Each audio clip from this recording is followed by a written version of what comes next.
What's going on, everybody? Welcome back to the channel, and in today's video, I'll be talking about how this Kang from the Ant-Man and the Wasp Quantumania post-credit scene is connected to the multiverse. Now, before we get into this video, make sure to like, subscribe, comment, share, and turn on those post notifications so you get notified when I post a new video. Now, without further ado, let's get into it. Now, as we saw in the post-credit scene of Ant-Man and the Wasp Quantumania, we see three Kangs, one being Pharaoh, Ramatut, and Immortus, and another one being a futuristic cyborg-looking Kang, who I think might be connected to the multiverse, and here's why. You see, all these big three Kangs have their own unique features. Ramatut has his robotic parts, which I already did a video on if you want to go check that out. Immortus has his scratchy and kind of old-sounding voice, which I will soon be doing a video on. And this cyborg-looking Kang that we're talking about in this video has his armor that pops a lot. But if you notice and paid attention very, very closely and looked at his suit, you will notice that the colors that flow through his suit are actually the same colors that is the multiverse. Now, as I saw this, it made me think, what if this is his version of the time chair? Because as we all know, Kang has a time chair which allows him to travel through space and time. But what if this version of Kang, or this variant of Kang, doesn't need a time chair because this suit is connected to the multiverse so that he can travel through the multiverse and time? And honestly, with a character like Kang, you really cannot put this past him, given the fact that he, well, in the Ant-Man movie, dude was creating a whole bunch of stuff and doing things that, I don't know, Thanos probably wouldn't even do. No, I'm pretty sure he probably would. Also, when I saw this, it also made me question, where did he get this suit from? Or if he made it himself, or why does he need it? So let's get into that right now.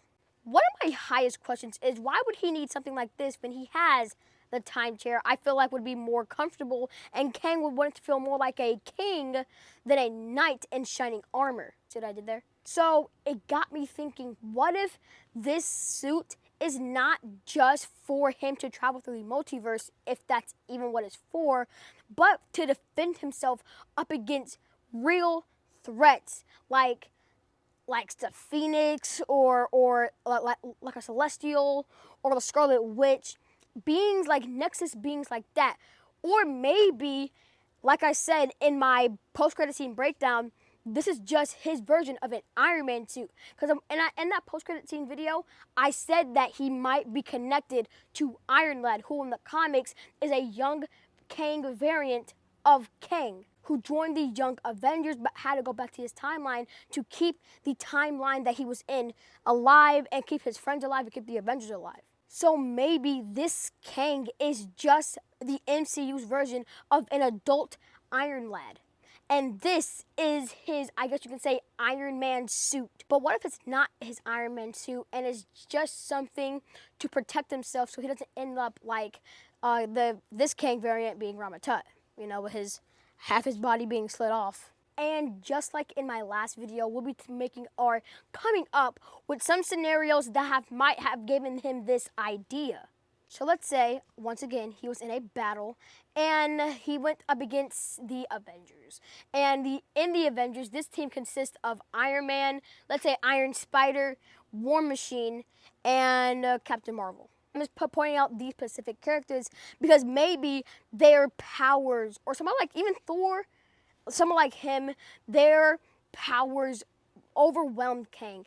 And at a point, he got nervous and literally got hurt by one of them.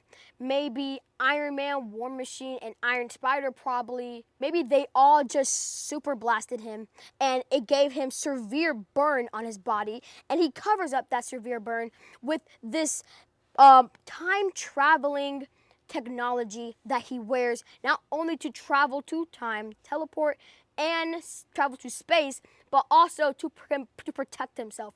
And maybe this armor is also made of vibranium, like maybe Ramatut's metal arms and torso might be made of vibranium too, or even adamantium. But another thing I also wanted to talk about this version of Kang is that in the post-credit scene, we actually get to hear Ramatut say, "Must really eat you up that you're not the one who killed him." being the Exiled King. This got me thinking, why would he want to kill the Exiled King? And I came up with this theory that honestly, I don't even know it's possible, but once again, it's the multiverse and the multiverse saga. Anything is possible. So then I maybe thought of two things. He either fought him and did something badly, and probably this is where he got this armor from. Maybe under the armor, like I said, is some type of severe burn or severe damage that was done to his body, maybe by this Kang, which is why he wanted to kill the Exiled Kang in the first place. Or maybe he had the idea to exile this Kang entirely. Then I got to thinking, what if he stole something from this cyborg Kang? And I got the idea, what if he stole the time chair? So I started running scenarios in my head. So what if, the Exiled King, once he heard that he was going to be exiled, or once he was, let's say once he heard that he was going to be exiled from the Council of Kangs, he was enraged and wanted to get back at them before they, exiled him. So he stole the time chair, being owned by specifically this cyborg Kang. He stole the time chair and was, with the time chair, exiled from the Council of Kangs, and they sent him into the quantum realm with the time chair. Which is probably why this Kang suit would have to be connected to the multiverse and be able to travel through time, because he doesn't have the time chair anymore, because maybe this Kang stole what was his time chair. But yeah, that's all for today's video. If you enjoyed it, make sure to like, subscribe, comment, share, and turn on those post notifications so you get notified when I post a video.